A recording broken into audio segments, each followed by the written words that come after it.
Hello, everyone. Welcome to Wisecast. Thank you so much for joining us today. Eduardo, how are you doing? I'm doing good, Rachel. How are you? I'm doing well, thanks. Out here in sunny California, just getting a little toasty. Oh, it's burning hot here in Texas as well. So excited about our Wisecast today. Here at Wise Option, we try to be not only a software company, we want to be way more than that. We want to be our client's partner. We want to bring more information, even outside of the software, scope.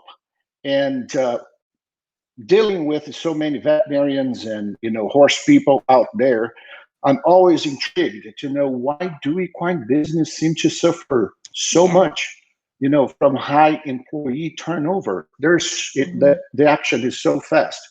What can owners and managers do to create a more stable environment and decrease the rotation of employees?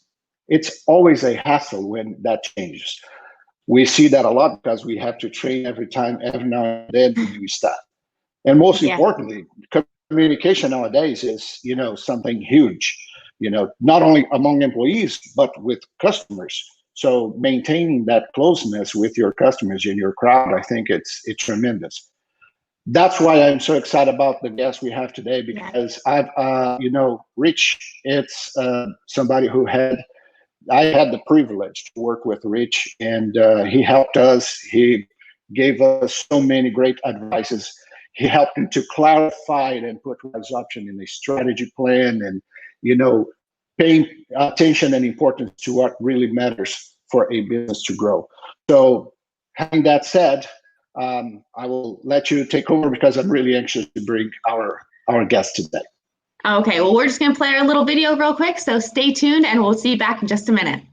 Let's do this.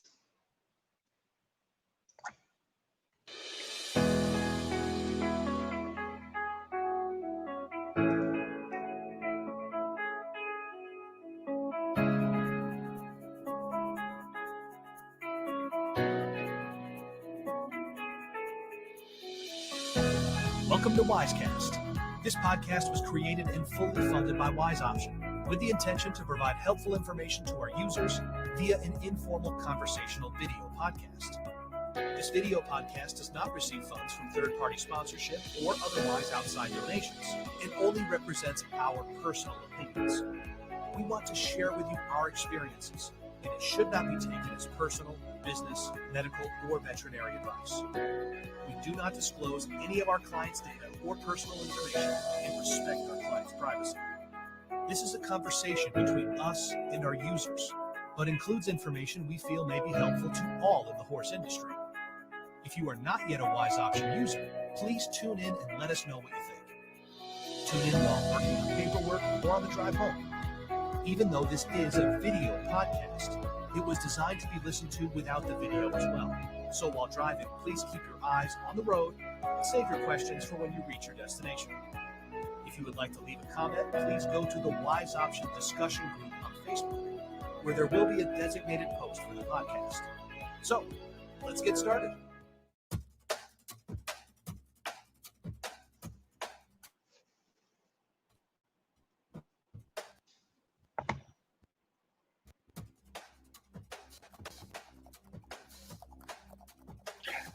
Rachel, I think you are on mute. Double check your mic. There we go. A little bit of technical difficulties. Never did anyone any hurt. Well, thank you everyone for joining us today on Wisecast. We are super excited to have today with us Rich Allen with Tour to Profit.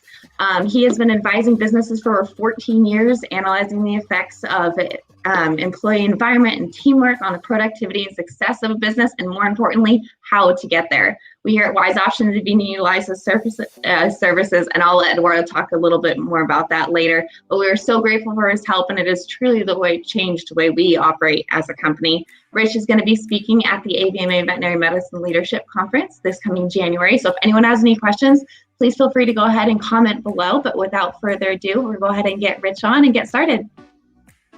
Well, this was, I would call it more a formal introduction. Welcome, Rich. I know that you deserve way more than that, just for having your brain.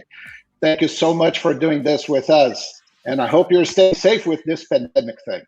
I'm so thankful to be here. Thanks, Eduardo. Good to see you again. And Rachel, thanks for having me on the show. Of course. Well, you know, just for foundation, I was looking at Rachel and we were exchanging some notes, and I thought Rachel has a very good start. So I'm going to Rachel the first one. Well, so I just wanted to kind of just touch base with you. And I know, like I said, I know you've been doing this for a long time. And I kind of wanted to see, what kind of got you started advising businesses? How'd you kind of start out, and what made you kind of want to jump into the more analyzing businesses and seeing how you could help, create that sense of teamwork and build up that success and productivity in a business? Sure. I'll give you just a little bit of background. I'll try to be quick about it. But look, here's my background. I come from a very large family. I've got 11 brothers and sisters. So Wow. 12 of us in our family. And when my dad was 36 years old, he made probably the most difficult decision of his life to leave his day job. He was working a day job, working a weekend job, working a night job, but he left it all and said, I could do better if I start my own business. So at age 36, he started his own window washing business. You see, my dad had this dream. He had this vision. He was going to build a business and leave a legacy for his 12 children. And my dad was great at washing windows. He was awesome. He could engage with people. He was very detail-minded. He did the work extremely well, but he had no clue how to run a business. And so as a result, we struggled. He struggled mightily. I was one of his slave labor people at the time. I was just a kid working with my dad, not getting paid, just helping to put food on the table. But one at a time, each one of us boys that were working with him said, look, there's a life better than this out there somewhere. So one at a time, we left. And I caught a lucky break, got a chance to go to college, would never have been able to afford it, but I got a great scholarship opportunity through the Army. Went off to college, but I always my mind was on, what was my dad missing? What did my dad not understand about running a business that would have helped him make that business successful and make his dream come true? And so that's what I spent my entire career. After I did a little bit in the military, I went to work for a big company called Texas Instruments. Most people have heard of. Yes. Very popular. Got to run my own business when I worked for Pella Corporation. So I ran a business that had about 400 people in it. And through that process, I made a lot of mistakes, but I learned how to run a business. And so I've spent the last 14, almost 15 years now working with business owners who've gone out on their own, kind of put it all on the line. Yep. To help them build the business of their dreams. Because to me, my dad didn't get that chance. But my legacy, the one I want to leave for my dad, is to have more and more business owners be successful. And so that's why I do what I do. All right.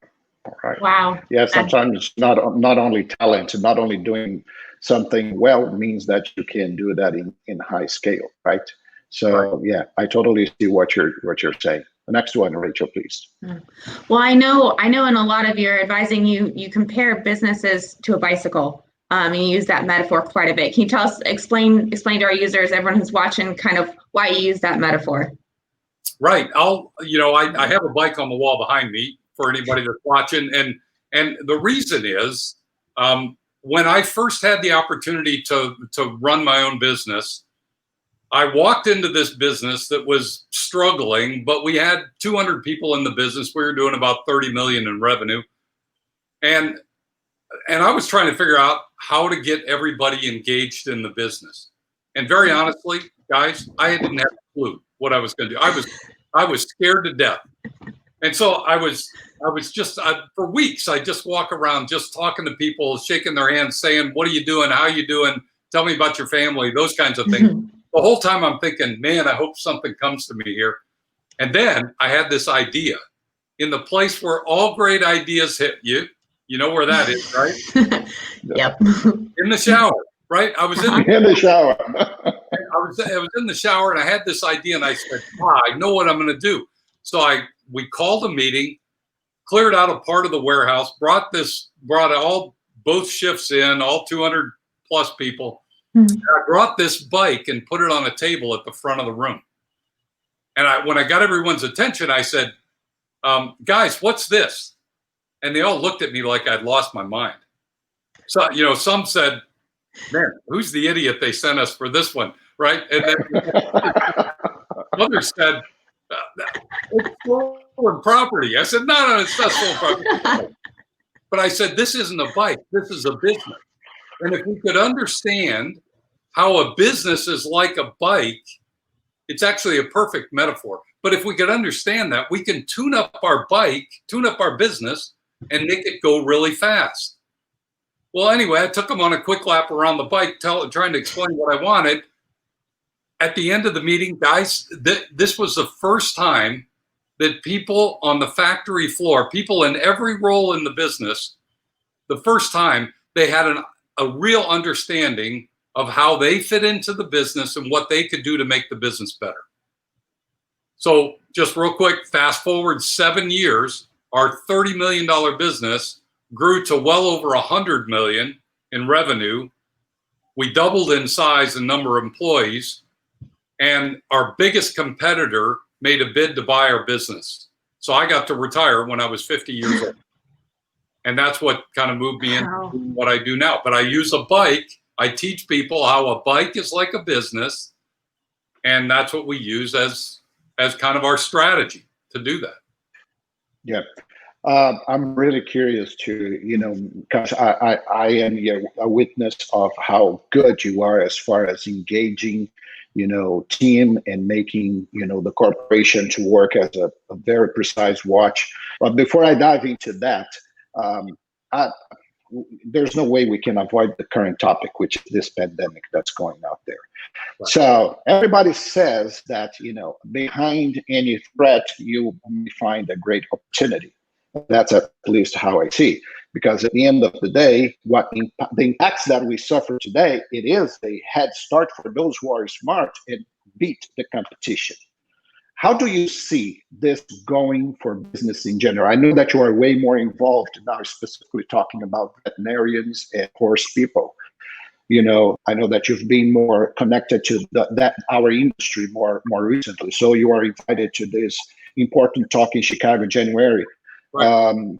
So how do you see this in a short and medium term, the impact and the opportunities business owners can find from this pandemic thing?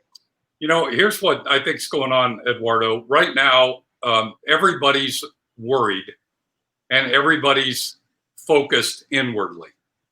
And I'm seeing that across the board, any industry, many of them, they're worried about their team, as they should be. They're worried about their families, right? We've all gone to that low place in Maslow's hierarchy of needs where we say, look, I got to keep myself and my family safe first. And so when we do that, we tend to quit looking towards either the future or worrying so much about our customer.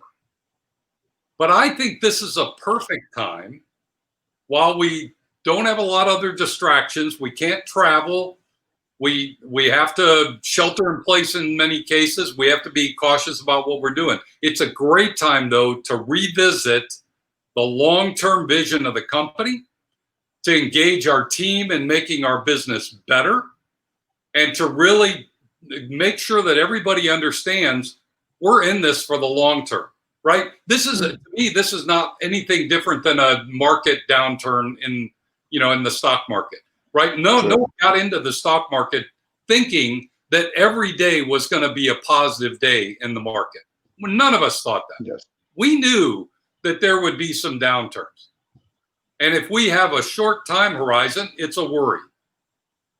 But if we have a long time horizon, we know we'll recover from this. And that's where it's all in the mindset of the business owner and the key leaders. How we behave is how everybody else is going to behave. And to me, that's all about attitude. Behavior. That's what's driving the action. Yes. Well, and one of the things that interesting you say, because it's all about attitude and how you react to the things that are brought to you. And one of the things that I've learned with you was to pay attention to the word culture. What is the culture of a company? How would you describe to our audience the importance about culture and the difference between the culture of a business and the mission? Right. Yeah. So let me put it in. I want to put that in the context of the bike, if I can, so that Yes, you please. get an idea. Right. So these are, one of the key things that an owner in any business needs to do is to steer their business where they want it to go. Right. And we do that. We steer our business using our handlebars. Right? The bikes, that's how we steer a bike. Well, we steer our business by doing three things.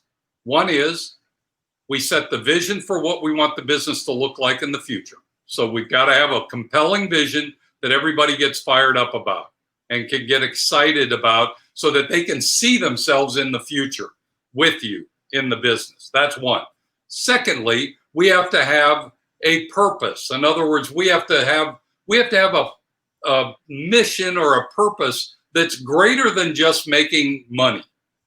Most business owners that are just in it to make money, they'll find that they don't have many followers because they tend to be more ruthless. But if we have a mission or a cause or a purpose that really is driving us, that's the benefactor of our success, people will follow us, they'll come along, they'll stay with us, they'll do business with us.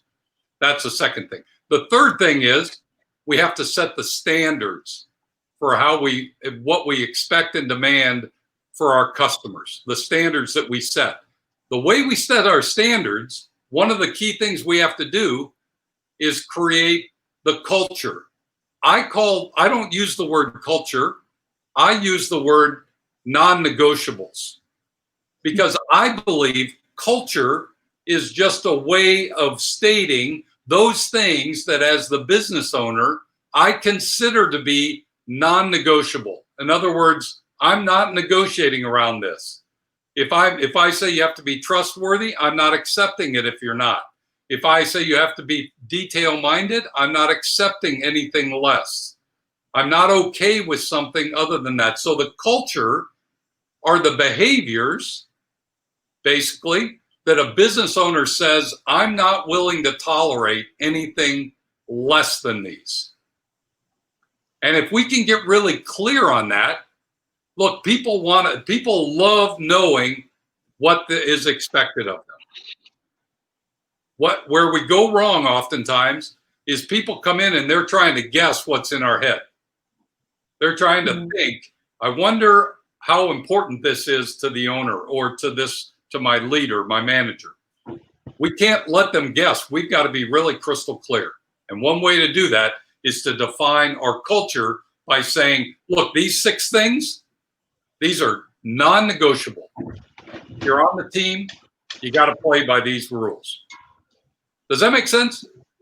Yeah, Yes. it does. Because usually people think that, owners, I would say, other owners, when you are an employee, that we have crystal balls that will see inside the owner's head, what the values are, and oftentimes we see that owners, and I include myself, is that, people cannot read my mind, but it's important to be very explicit about your values and what the core value, like I was saying at the beginning of this broadcast, we don't want it to be just a software company. We want to be way more than that. If you're just something, you will not succeed. If you're limited to what you think, it's the service or the product that you put out there, it's not that. And the key factors, loyalty, honesty, I think these are, nobody can operate without those today.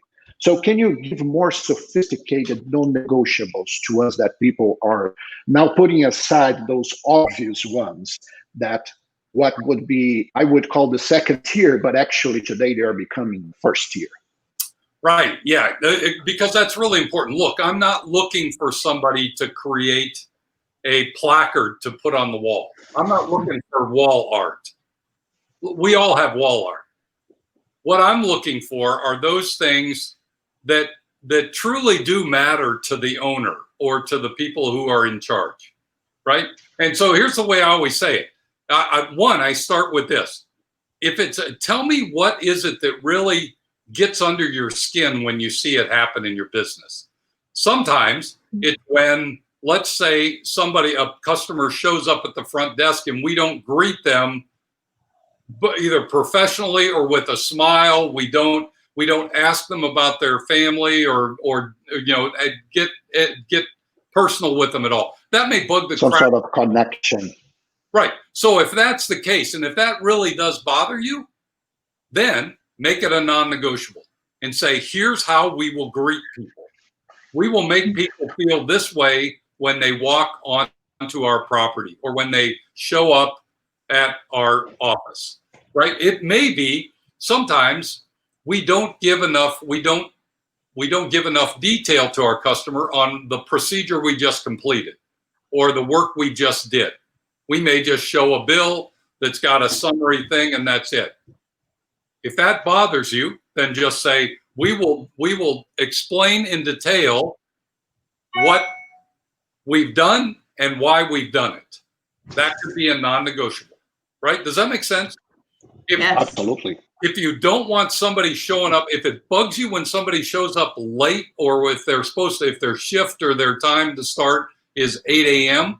and they keep showing up at 2 minutes after 8 or right at 8 o'clock and they're still putting their lunch away when they should be at their desk or at their workstation, make that a non-negotiable. And that says you're late if you aren't at your workstation 10 minutes before the time to start work. Right? And now, absolutely. And now that you are more involved, and would say deeply involved in the veterinary and the equine business per se, what has been the most popular non-negotiable you have seen people out there outlining for their businesses? Let me change the question a little bit. Maybe not most popular, but here's what I love to do. And this, I think, is really kind of important. I think everybody's non-negotiables are going to be different because you and I see the world differently, right? Okay. What matters to me may not matter to you. What matters to one listener may not matter to another. So they all ought to be different.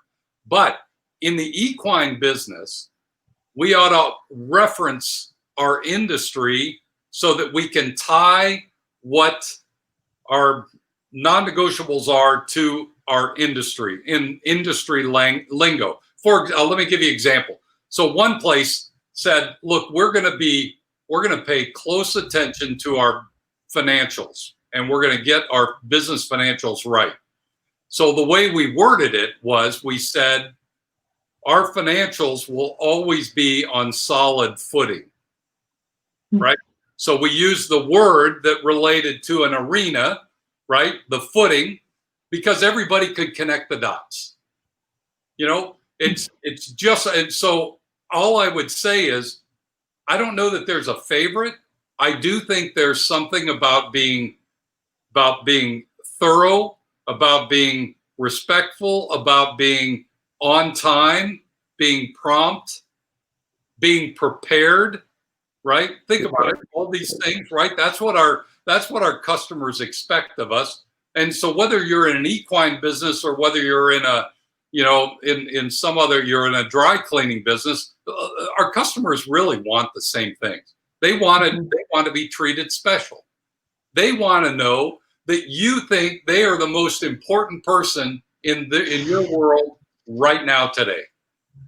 So yes. One of the ways we have to do that, and just all I'd say is take those, use words, terminologies that relate to your industry, in this case, into the equine industry. And I think you'll find that people will all of a sudden, they'll say, oh, I get it. I know what you mean. I know what that looks like.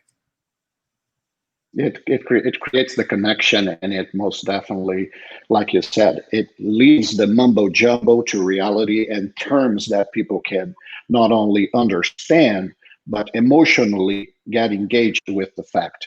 And, now turning, of course, the big challenge, and since it's not a solo type of endeavor that our companies do, we have people involved. You're constantly saying that, employees' engagement is not having free snacks, in the lunchroom. Also, you say, teamwork is not having a company outing every year. And most important, communication is not about your company's newsletter. So how can we translate that? What do you think that those things should actually mean? Engagement, teamwork, and communication. Yeah, let me say it this way. And again, I'm going to reference the bike. Look, the bike represents all the components of your business, right? So we steer using a vision and setting our standards. The frame represents our job responsibilities, our accountability system, our organization structure. The front wheel of our bike, I guess that's over here. The front wheel represents our ability to win new customers. The back wheel represents our ability to serve the customers or deliver on the promise that we made on the front wheel. And they have to go at the same speed, by the way, enough. Otherwise, we're going to crash. We know that for sure. The seat is where our team sits, where our people sit. So we have to have the right kind of programs to make it comfortable and make it position it so that they can pedal hard for us. Right? So that, and we can talk about those later. But here's the interesting thing about team engagement. And I say all that to just set it up. What happens is people get on your bike, they're working in your business. The question is, how hard are they pedaling? Right? So we have a pedal in the front. And in most cases, if you look closely at a bicycle, there are typically 3 gears on a pedal, or on the front, what they call sprocket. There are 3 gears. There's a small one, is where we normally start. Then there's a middle size, and then there's what they call the big ring. If I want to go fast on my bike, I want to be pedaling on the big ring, right? True. If I have somebody in my business working for me, I want to make sure they're on the big ring. So how do I get them there? Well, here's what I have to worry about. Here's what I have to think about. The small ring represents the basic needs that we all have as individuals, the lower part of Maslow's hierarchy of needs. Am I safe? Do I like what I do? Do I feel appreciated? Am I in a job that fits me? I got to worry about that first. That's the small ring. If I'm good there, I'll gear up to the second ring. The second ring, the middle ring, is all about the people I work with, my leaders or my supervisors, and whether I can see myself being here with this business for the long term. In other words, is there a future for me here? And if I feel good about that, then I'll gear up to the big ring. And the big ring, it's the top of Maslow's hierarchy of needs. That's where we do good in the world, basically. And that means I'm connected directly to my customers. And so I'm not worried about my success because I'm secure in who I am. I love the team I'm on. I have a good boss or supervisor, and I can see myself being here for a long time. I can see my future. Now I can go do my best work for my customer. I can make my customer my priority. So it's no longer about me. It's about serving the customer. And that's what we have to do. We have to worry about all 3 rings, all 3 levels. If we can get people up to the top, focused on our customer, doing great things for them, they're totally engaged in the business, 100%, right? Because they see success as being customers being successful. Mm-hmm. And when that happens, as a business, we win because customers then brag about us all day long, right? Does that make sense? Absolutely. Absolutely. Mm-hmm. I'm going to tell you that I won't deny that as owners, sometimes I've seen people, because like you, I have the opportunity to be in contact with different places. Being a software company, you help multiple businesses out there to, keep together and try to thrive. Here at Wise Option, at least, my vision has been to not work for the money. So that is true that we are no longer focused primarily on new accounts. That's why we moved to the subscription type, because my primary concerns are with those that are on board first. So this mentality that you're talking about, not focusing on the money first, of course, it is one of the things we have to take a look time to time, and on a weekly basis in my case. But important is to see the money as consequence, not as the primary objective. If you're doing well, and it don't matter how the competition is out there, if you're the best, it's going to come to you. So I see money as consequence. But I won't deny that sometimes people do think they have things figured out. Right. And a good signs for those is, is your team changing constantly? I can sense, some places, because the rotation, on key talents in the corporation will be often time to time. And I've been questioning myself, Rich, because, I don't think that money is the only factor, just like you said. There are so many other things. It's not only about how much you pay. It's not only the salary. It's the vision. It's fulfilling other, fragments that any person will have. But it's not easy to get, like in your metaphor with the bike. You cannot stop pedaling, right? Otherwise you fall. But start the journey, to start the whole process is that I feel sometimes that some of our folks need help in that sense. So my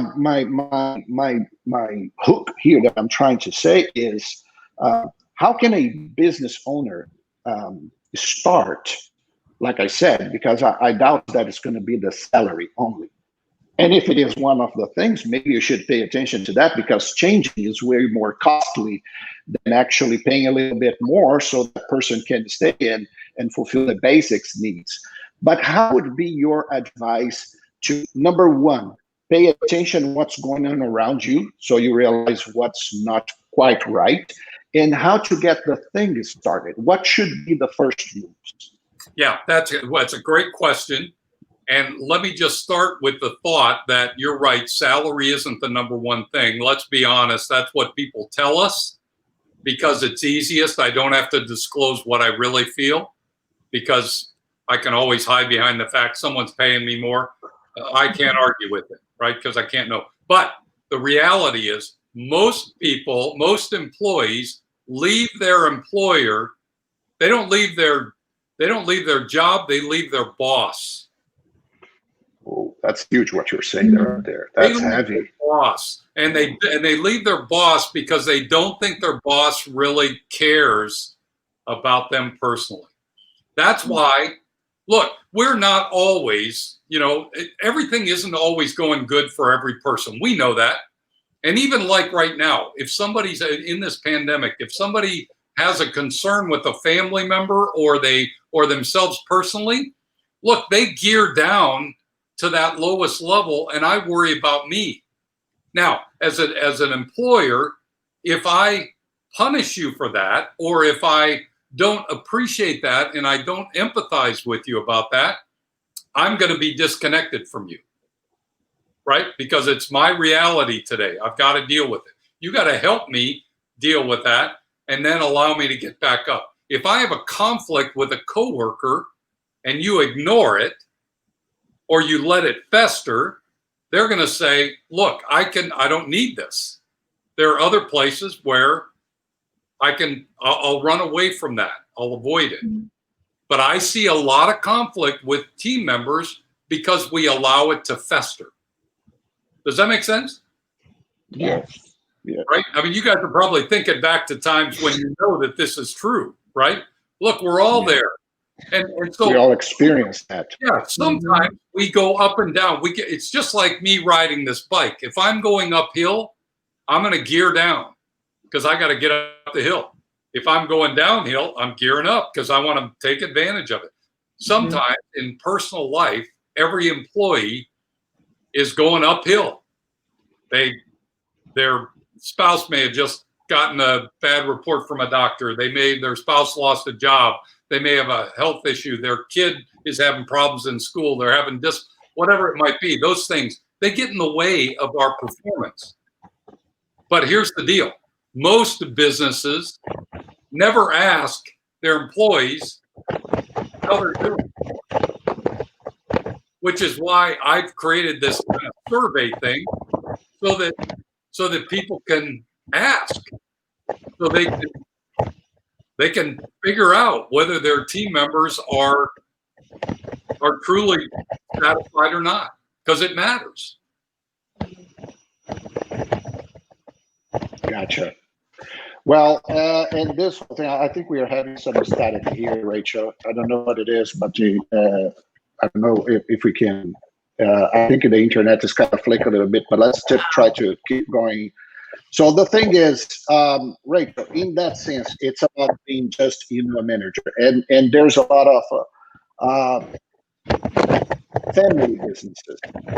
So family businesses, they will inherit the problem, and some people don't have the talent to be a manager. So the question is, how to train oneself to be a leader. So how do you train yourself to be a leader? How do you train one person to be the leader? Let's say that the person for family situations, they just fell there in parachute, and now they have this business that for reasons of the family tradition, they don't want to let it go, but it's not in their veins. How do you, they never did it. How do you make someone a leader? Yeah, so here's the reality. And this is true. Here's a reality that relates to the equine industry, just probably like every other industry, right? Most people went to school to be a vet, to be a veterinarian.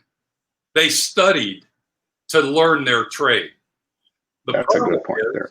The problem is there's no study, there's no class you can take necessarily to be a good leader. So if you want to be a good leader, or if you want to help people be a good leader, you got to put together what I call leadership development program. You got to say, here's the, I always tell people I have this thing called the 5-3-1 plan. And anybody you think is a good leader or could potentially be a good leader, make them start a 5-3-1 plan. Here's the 5. 5 is pick 5 books on leadership that they should read. 5 books that they should read. Have them identify 3 podcasts or 3 audio series that they should listen to. And go find 1 conference or 1 course that they should go take. 5 books, 3 podcasts, 1 course. If anyone is planning or thinking about having somebody step into a leadership role, that ought to be a prerequisite. 2 things will happen. 1, they'll get a lot smarter about how to lead people. Secondly, you'll find out whether they're really interested in making the investment to go do it before you give them that assignment. Does that make sense? Yes, absolutely it does. Yeah, and you picked a very good example on what we live in our daily life, which is, following doctors that they either left a large practice and they want to start their solo career, but they just start without knowing how to figure it out. They're just very good doctors, and they think that it's all it takes for them to be a successful business, because at the end of the day, I think every single one of them dream of having their own practice and having their own staff. But it's really challenging. They, how to go through the continued education. And, I think that's why we are trying to create disclosure with our audience. It's exactly to seeing what happens and so often occurs out there. We could enlighten some of these people and introduce people like you that I'm pretty sure that can help in this progress. But you already made very clear, educating yourself and going through, reading good books and listen to good podcasts. Hopefully this one is one of them. Associating yourself with good companies and good structures that will provide you to go there. But now I'm going to make this a little bit personal here. Here at Wise Option, here's one challenge that we have suffered here. It's still hard for us. Like I said a few minutes ago, it's important for us today, our current users. Of course, we like to have people, but I prefer to be limited in the number we admit, as long as this crowd here on the boat with us, it's enjoying the ride. When we go out there and we see somebody who really needs our help, they still prefer, or their mentality, intangible valuables. They prefer investing on a new truck or a new barn as opposed to investing on technology. Nowadays, like our industry, like the software industry, computer programs today do way more than they used to do. It's not only a database that keeps records. And unfortunately, very, very large businesses nowadays still use computer only to send out fancy invoices. How can we, here at Wise Option, persuade people to understand and say, hey, look, what we offering you guys, it's an opportunity to review your methods, review your system, bring your employees to the table, engage your internal crowd and say, hey, how can we do this together? What would be the advices we would give us, Wise Option, as well as those who are thinking, making the move into the technology and not so much yet, going for the tangible values?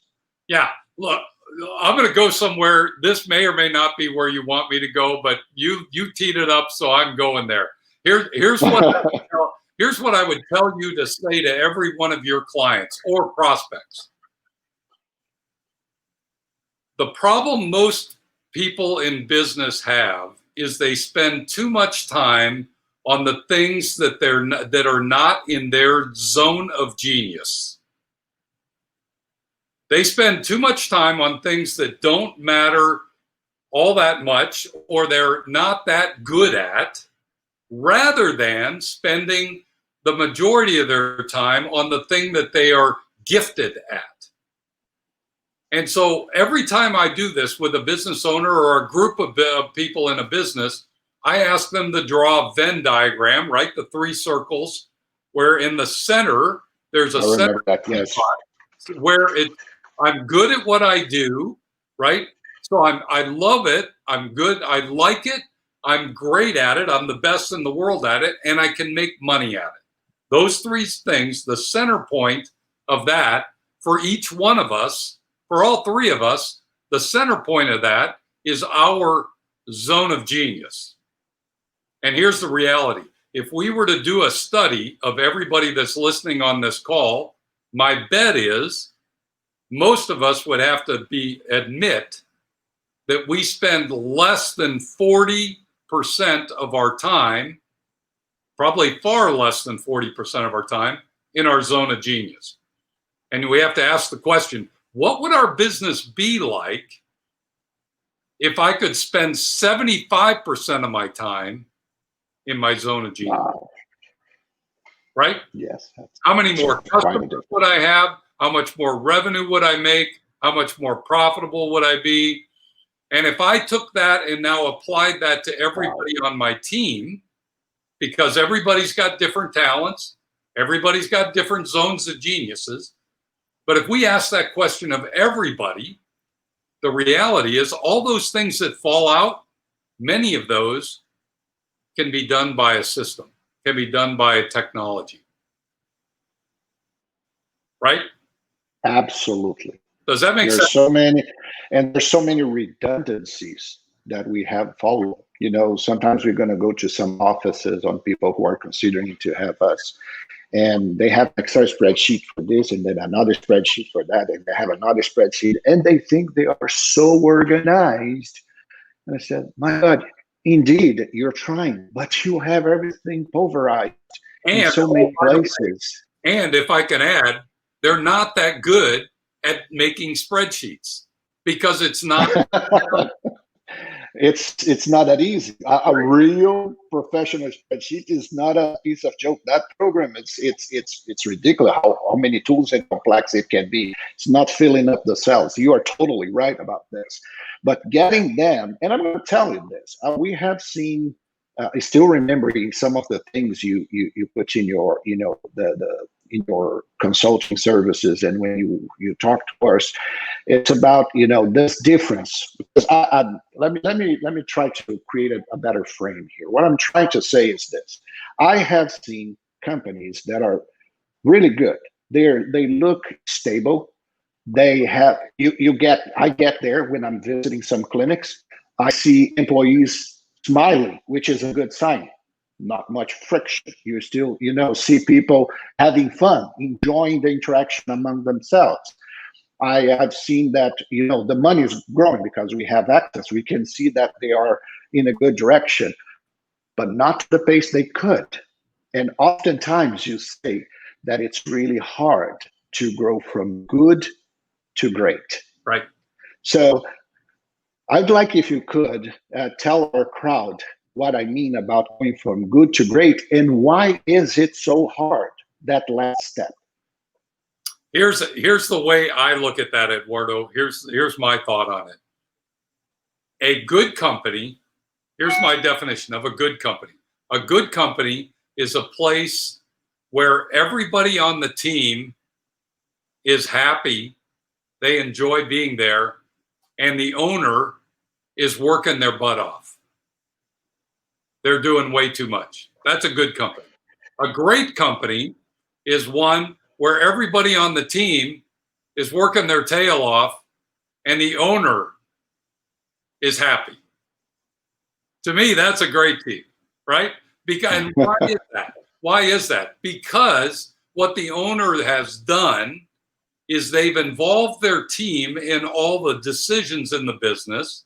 They've engaged the team in making the processes better, engaging with the customers, improving their services, whatever that might be. But they've gotten the team engaged and they're involved, meaning they're working on solving the problems. And all the problems aren't coming from the mind of the owner or the senior most person. That's one. And secondly, the team has a stake in the success of the business. In other words, the team recognizes, and it's been set up so that if the business wins, the team wins. And far too often, I've heard, and I hear this in the equine industry all the time, that doesn't work here. And I can tell you with certainty, because working with one of my clients who's in the equine industry, I said, let's try it and let's see. And if it doesn't work, you can tell me I'm wrong. But if it does work, you have to go back to your peers and tell them they were wrong. And in the first year, profitability was up in the high double digits. I mean, wow. It was a big boost in profitability. And it's because we got everybody involved and we said, look, everybody wins. If we make this business better, if we serve our customers better and we get more of them, they do more services with them. We bill out all of our services. We're not giving away things for free. All those little details that have to do with making money and being profitable. If we do that, then the whole business goes up. We all win.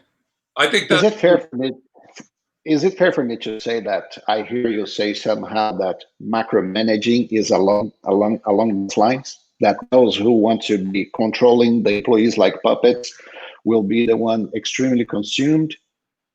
Yeah, here's the reality. Most businesses, there's a little secret, don't tell anybody. Most people who own their own business don't like to be micromanaged, right? That's why they own their own business. That's why they went into their own practice. That's why they did it themselves, because they didn't like having a boss. So what makes you think that if you hire competent people and you train them on the job that they're doing and they've got the technical skills they need to do it, what makes you think they want to be micromanaged? They don't. Tell me. Here's the secret. They don't. What they want to hear is, I trust you. I have confidence in you. Nice job. If they screw something up, it's a learning experience, not a put down, not a penalty box situation.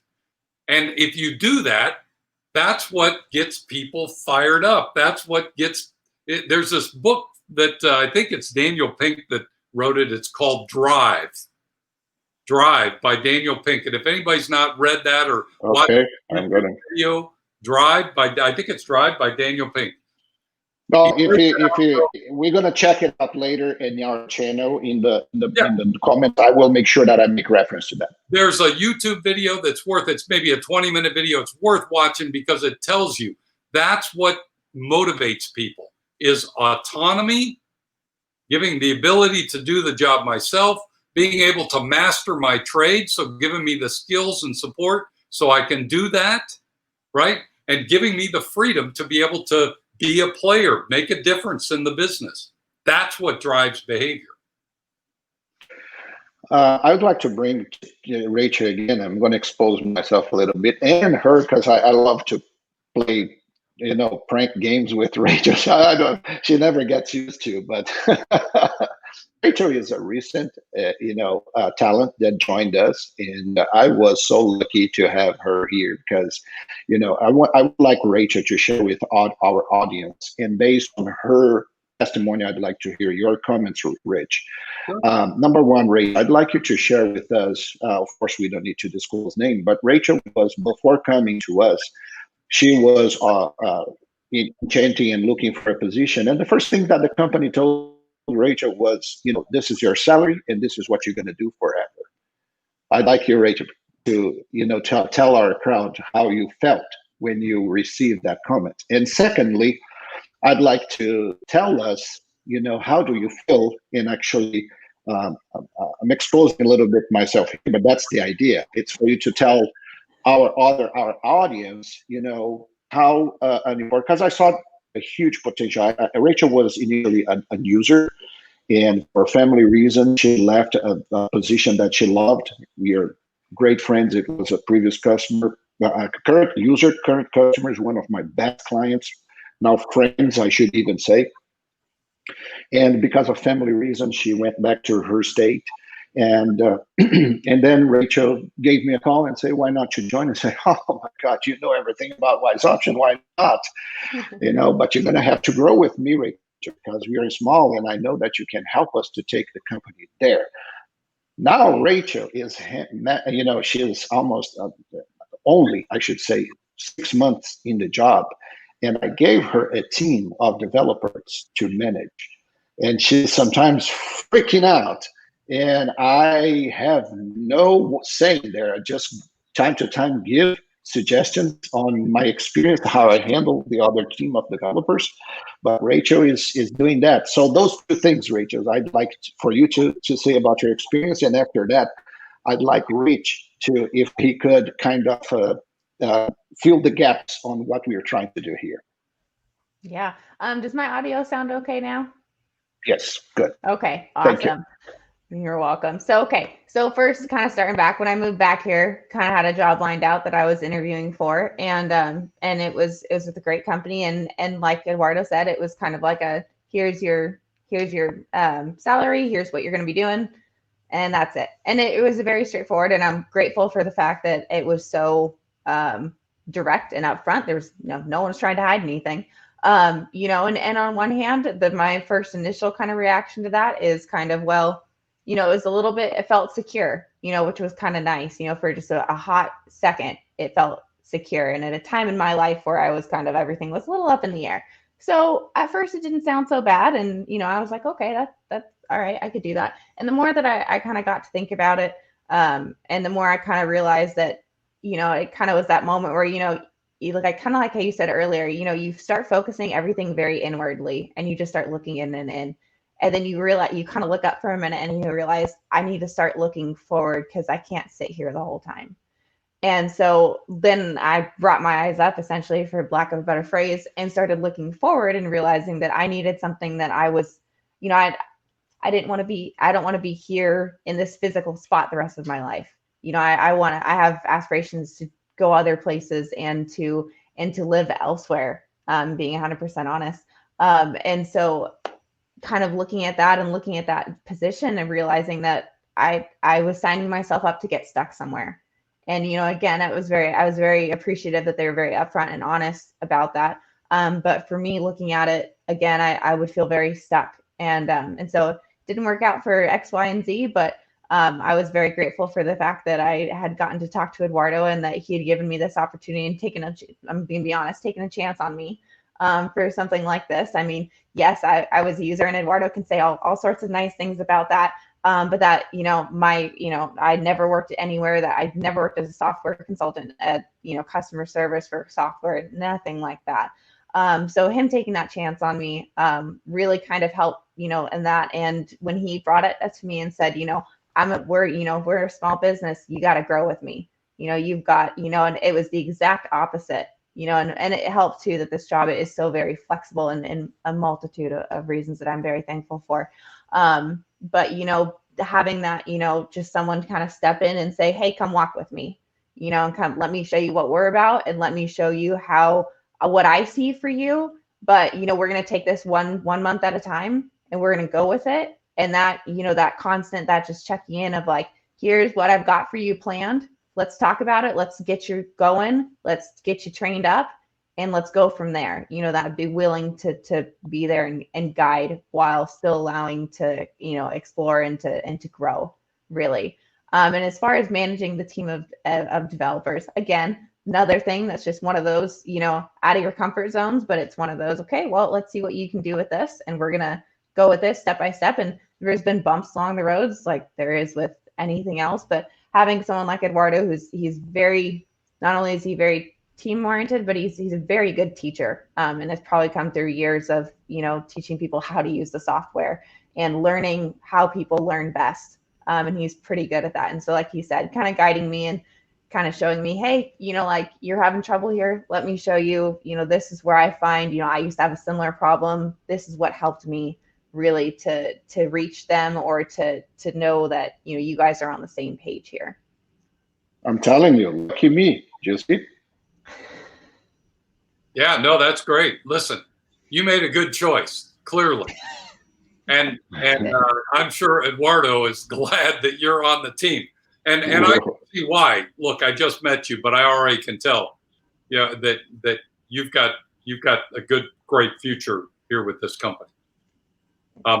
So and taking the hook on what Rachel said, it's always, this thing about giving limited vision when you're hiring somebody. I thought that an absurd, that a company could tell a person who's considering to devote their time to say, this is what you're going to be forever.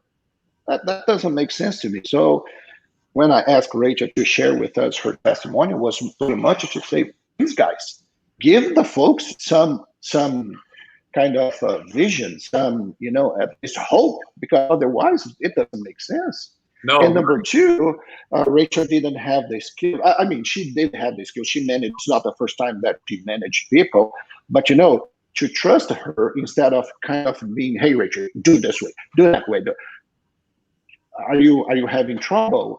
Can I help you somewhere? So those are the two things I see people doing all often. And I don't think it brings a good team when you need the most thing is a better team. No, let me make that really practical and give someone a method of how they can do it. This is a trick that I have a lot of business owners do.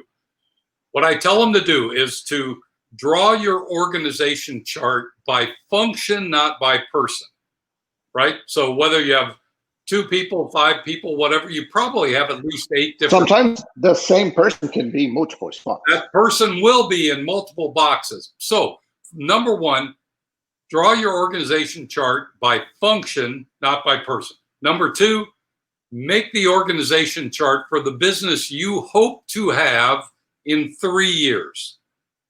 In other words, remember those lessons. There will be boxes on your chart that don't exist, right? Then third, decide what sequence you're going to add those positions that don't exist. And then here's what I call the magic trick. This is the magic trick. Then, because I had a couple of employees do, or a couple of businesses do this, and it's amazing what happens. At the end, they put this chart up on the board that had, 60 boxes on it, but there were only 30 people on the team. And then the owner stood up and he had a pen with him and he said, at the end of the meeting, I want you to put your name in the box you want to be in the future. Whoa. I call it the magic trick, because after the meeting, everybody went up and they put their name in the box that they wanted to see themselves in. Some of them put them in their manager's box or their boss's box, whatever. But and so instantly everybody said, there is a future for me. But the biggest thing that it did is that at that point, the owner could then talk to each individual person and say, look, if you want to be in that position, here's the skills you need to go get. Here's the experiences you need to go have. And here's the behaviors you need to either start doing or stop doing. Do your homework now. Now go do your work. I know what you want. I'm going to help you get there. And all of a sudden, people are fired up and they say, I'm going for that. I have a chance. Right. I have a shot, just like everybody else, because I can see where we're going. And now I've got somebody that knows what I really want to do. And look, as individuals, that's all we want. We just want to know that we can do more than what we're doing today, and that there's someone around me who cares enough to ask and might help me get there. If I get those two things, I'm not going anywhere. I'm staying with you from now on. I'm stuck. Yeah, I'm stuck with you in a good sense, of course, but I'm stuck with you. I want to be present. I want to be part of this. Yeah, that's Rich, we are getting close. We are already closing the hour, but I still have very, very, changing things I'd like to discuss. Can you stick around for a little bit longer? Sure. Yeah, look, I'm here. Thank you. So let me take the opportunity of this. And so here's something, Rich, that I've seen also happening out there. It was something that is started with first, we saw this in regular human hospitals that we attend out there. And this trend is now coming into the veterinarian sector as well, which is outsourcing the administrative part. So doctors are saying, I'm going to hire this company and they're good in human resources, they're good in inventory replacement, and they're good in this and this and that. And I can be a doctor, so I don't have to worry about these things. What are your thoughts about that?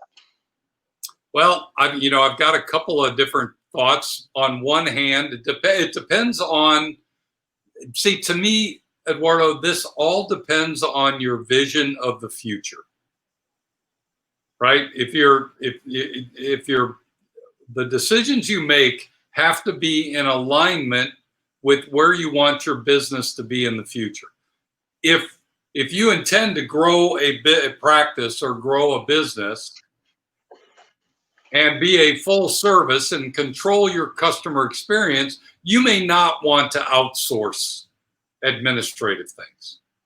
On the other hand, if you want to be a solopreneur, if you have a limited vision on what you want to do and you don't have the time or effort and energy to do it yourself, outsourcing may be an option. But again, so to me, it's not a one size fits all.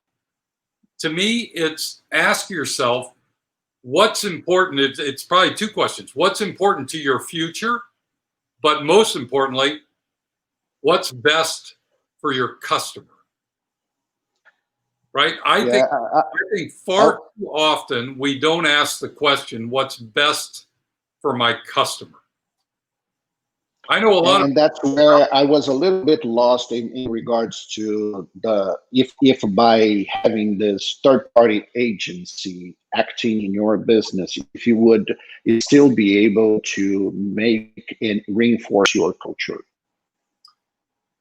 See, in some cases, again, that's why I don't know that there's a prescriptive answer on this particular question. Okay. I think the answer is what matters to you. And can you control your customer experience well enough with an outsourced solution so that you can be certain that your customer is going to get the same level of quality service that you've set in your vision? If you can't, don't do it. I see a lot of people that outsource customer service, some back office kinds of things, and the customer experience goes down. Mm-hmm. If that doesn't matter to you, it's your business. You get a choice. But here's the cool part. As a customer, I get a choice. Right? And if it's A very serious one. If it doesn't meet my needs, there are other people who would gladly have my business. So I just think we have to make sure we have an alignment, right? So alignment for everything we do is really pretty important. Look, if my bike isn't tuned up and aligned, if things aren't straight and true, it's not going to be a fun ride. So I can't take a shortcut, have a wobbly part of my bike, and think I'm going to go faster. I'm not. So I got to create the alignment first. Gotcha. Very, very well said, Rich. We covered, recent grads and solo practitioners who are planning to get their own thing. We covered family members who are, just lending and parachutes to the business and knowing. We covered, potential business that are good, who wants to be great. We covered a lot of ground.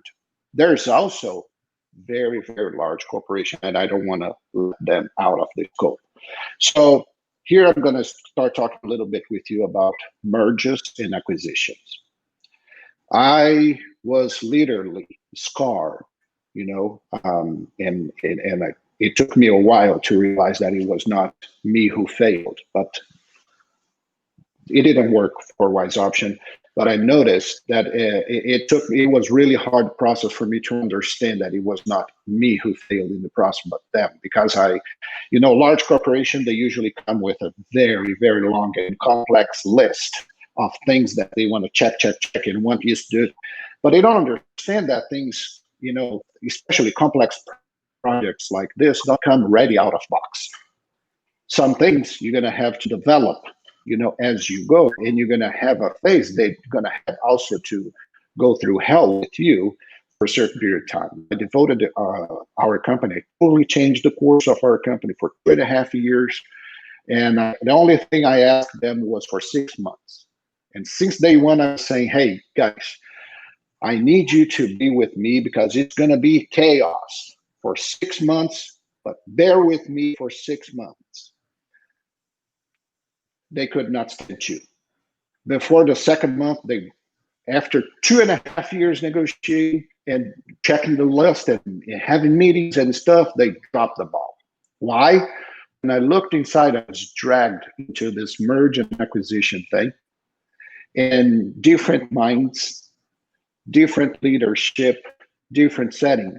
And when you have too many people, Rich, I noticed that when you have a very large corporation, in this particular case, I could notice that 85% of the team was built of great people. Somehow they had this magnetic thing to attract very good people.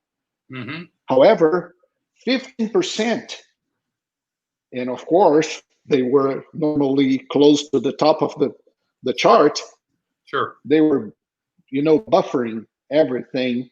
And although because they're really good at what they do, but inside everything was, this acquisition and thing. What is the secret? Because we've seen this happening. I was attending a summit organized by Innova, which is going to be our next guest, in Montana last year. And they were so popular. This topic is becoming about mergers and acquisition. And when you put, large corporations together, what are the precautions they have to take in order to make this work better? And like a potential that we had, because I'm pretty sure until this day that I was their best call, but they're still doing the way they were doing, and we lost the opportunity because of this 15% close to the pyramid. Yeah, you're talking about a really complicated issue here. Here's my take, and I don't want to look. Let me give you a disclaimer. I'm not an expert in mergers and acquisitions.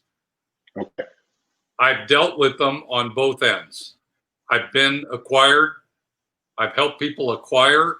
I've helped people be merged into other businesses.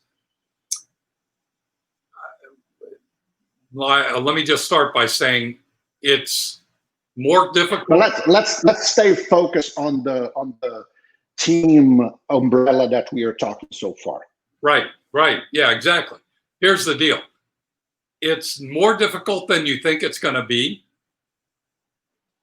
Don't let anybody ever say, and don't you ever say, if you're in that process of, if you're acquiring somebody else or being acquired, don't ever let anyone tell you things aren't going to change. Far too many times I hear that, where they say, oh, you've got a good business. We're just going to leave it like that. We're just going to merge you into this organization, but we aren't going to mess with things in your culture. That's not true. Never is true. Rarely ever is true. I think this is one area where, from a team standpoint, most people won't say anything. They're going to be really quiet about this till the very end, and then they're going to spring it on their employees. That's the typical route. I think that's a bad recipe, because most people don't like those kinds of surprises. Right? That's not a surprise. That's like getting your favorite gift on Christmas or on your birthday, right? That's not that kind of surprise. It's a surprise that most people, because it's probably not going to be 100% positive to the people on your team. If you know that to be the case, I think you have to communicate a lot more in detail about what's going on. Yes. I see what you're saying, and I think where the issue comes in, Eduardo, is there's a misunderstanding around expectations. Because when we're in the merger and acquisition business, or somebody's in that business, they're going to outline all the things that are going to be a benefit to you. They're not going to tell you those things that are not going to be a benefit to you, or the limitations that are going to be there. Look, everybody in that business, we're salespeople, right? Mm-hmm. And we're going to say all the things that work. There's going to be some fine print, but we're not going to go through the detail of the fine print. We got to worry about the fine print, particularly for our team.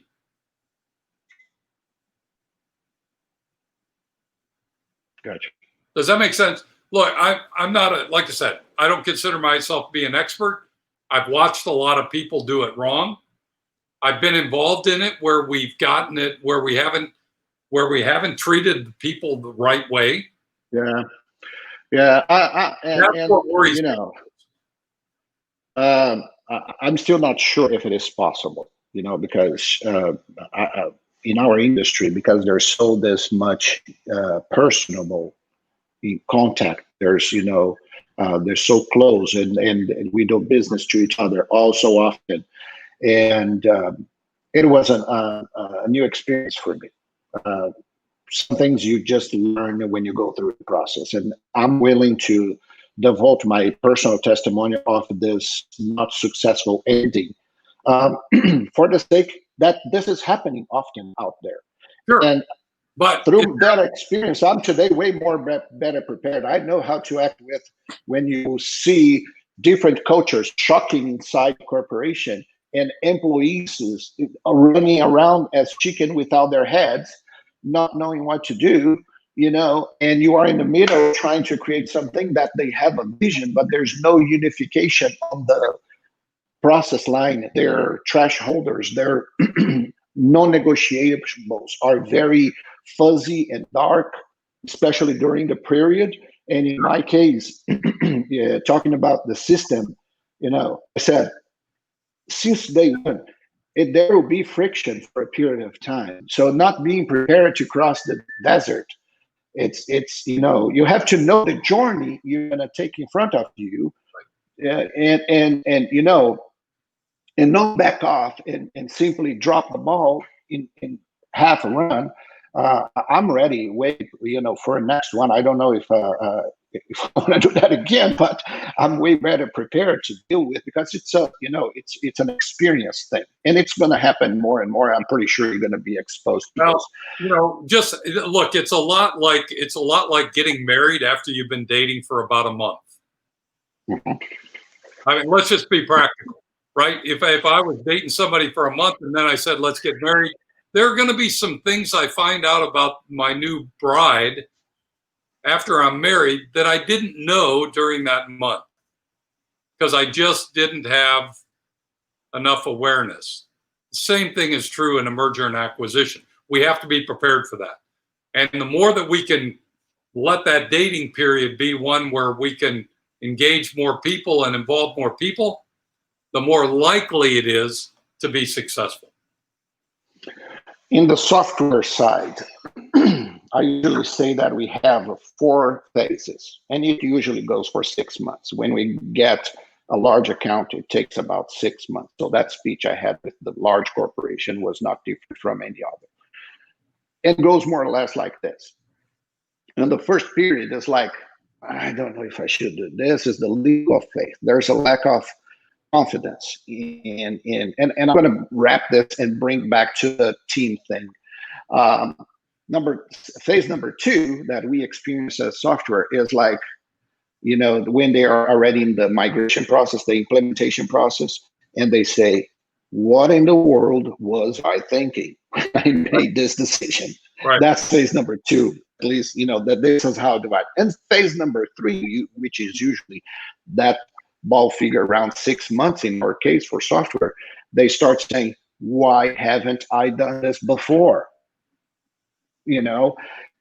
Phase number 4, it's usually when they realize the potential in the silent communication integrations and shortening, cutting redundancies, and then they realize, oh, now I see what you're saying. Can you also do this? Can you also do that? Because now they realize the potential they have in their hands. Right.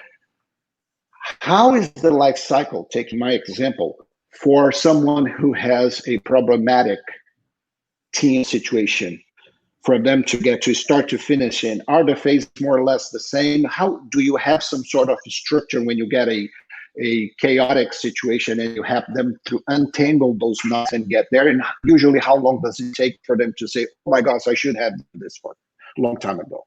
Yeah, geez, I don't know how I can answer that one. Although here's what I can say. When things aren't good in the beginning, whether it's from a team standpoint, or you don't have the right people, or you don't have the right people with the right attitude, what happens is, even after you get through that, however long that cycle takes, at the end of that, there are a whole bunch of people who are no longer there that were there before. And we end up switching out most everybody in the key roles, right? So that's the other thing. Can I look at my notes? That's my next question to you. How hard it is, because sometimes I bet you get to the situation you say, hey, John, this person here, you think it's your best help, is your problem. Yeah. I would tell you my experience has been that when somebody either acquires or buys or merges with another business, most times people are set in their ways to the point that if you have a different culture or you have a different idea on the way the culture ought to be, or that acquiring company has a different expectation, most people won't make the shift. And most key people will end up being either leaving themselves or be gone within 6 months. And you just got to plan that into your business. So when you do it, you got to be, that's why if if you're on the acquiring side, you've got to be looking into the organization for those people with talent, like Rachel and others, who you can say, pick that person, let them go into that job. Right? Yes. Because many of the people at the top, honestly, it's probably not going to be a good culture fit. Gotcha. So you got to look deep in the organization. Don't just assume you're buying or you're acquiring the top level managers. And I haven't heard in other conferences and talks about, talent management, the word, I think it's queen bee or bee queen. What is queen bee? Queen bee. The queen bee. bee. Yeah. Do you face that often, even in medium-sized places? What, the person or the role? The person. Yeah, well, I mean, clearly, if you have a queen bee that's the person, there's a problem, right? To me, I like to think of queen bee as roles in the business. Like, to me, queen bee means what's the most important role that you do for your customer? But I think that my question is, oftentimes I think that, people say, like I said, now I'm bringing not emergent acquisitions anymore, but medium-sized business. There's somebody that the owner thinks that person is, his right hand, but actually that person is creating the chaos and not letting the business grow. Yeah. How do you handle that? Well, that's where, very honestly, it takes an outsider, somebody like me, to come in and say, look, you don't have any clothes on. Let me tell you what's going on that you're not seeing. You're blind to this.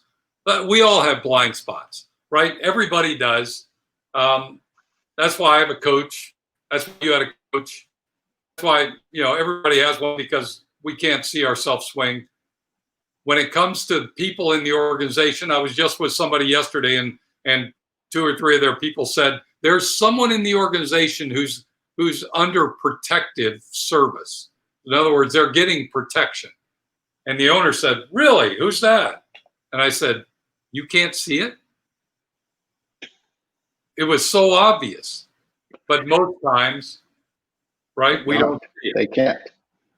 Because they've been with us for a long time. They're invaluable. They know all the history or whatever, but they may be part of the problem, not part of the solution. Again, Gotcha. I think we just have to be honest. We have to ask ourselves, where do we want to go? And we got to say, what's the best way for us to get from where we're at today to that place? And we got to make some tough decisions along the way.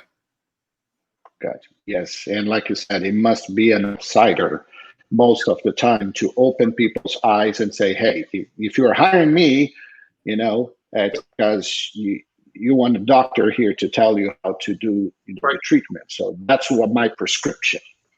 That's exactly right. It's up to you to follow or not. Now, Rach, I'm pretty sure that some of our folks would enjoy to have you. How does it go for them to have you? How do you work to help companies? And what should a company who is seeing that's having a problem to have Rich Allen in to help them to untangle those knots? Well, I work one-on-one with businesses. I work one-on-one with business owner and get deep into their business and help them basically build a bike that's more what I call bulletproof, right? That can get through anything, that can survive any downturn. In fact, I will tell you, here's what I did. I was so convinced that this pandemic was going to cause problems for so many businesses that I took the month of June, and every day in the month of June, I did 45-minute teaching session on different areas of the bike. And I put it up on my website. It's there available for free. Anybody can have it. Anybody can Rachel, let's make sure that we make reference, here to guide them, our crowd to that. If someone were to, if you just go to tourtoprofit.com/challenge, you'll find 22 lessons with all the worksheets and things you can download. I'm convinced that right now, more than ever, people who are leading businesses have to focus their attention on making their business stronger. And to do that, we've got to put in place some discipline. And so I've laid out what I think those 22 steps are. Somebody can go in, they can get access to them. They can watch them at their leisure. They can watch 5 and throw the rest away, whatever they want. Doesn't matter. I did it just as my gift to small business owners who I think today need more help than ever.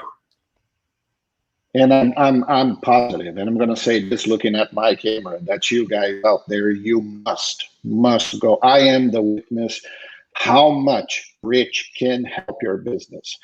Many years ago, some peers here in Frisco, Texas, helped me to, introduce me to Rich. Rich took me by hand, and I was totally lost from even his strategy. Where do I want to put this company? He started, I still remember many years ago, Rich, when you put the chart, let's build this chart together. How does your company look like 10 years from now? I don't care how it is today, 10 years from now. And you don't have the names, everything you said today. And I'm pretty sure, your business is going to benefit big time if if you have an outsider to open your eyes and tell you things that you think you see, but you don't. I promise you don't. And if there's anything I could do, not only as a software company, but more than that, as your partner, was to bring a great partner for your business, your corporation, your operation, your love, your passion, is to introduce you to Rich Island and Tour de Profit. Please check it out. Go to his website. Rich, thank you so much for doing this with us. Okay, I really appreciate it. Thank you. And we'll be in touch, and we're gonna do more of these together, one-on-one. And I'm pretty sure we're gonna have, Rachel is helping me to vamp this up. I'm gonna need you to for us to organize our chart again very soon. Very cool. Thank you so much, Rachel. Thank you for putting this together. Thank you, every single one of you who were with us in this. If you watched later, if we're going to put all the materials for you to how to hire and have Rich. Rich also does conferences, and he's a great speaker, as you guys just witnessed. If you're in the horse industry, different sectors association, we need people like you, Rich. Appreciate it very much. Stay safe, my friend. Enjoyed it. Take care. Take care, everyone.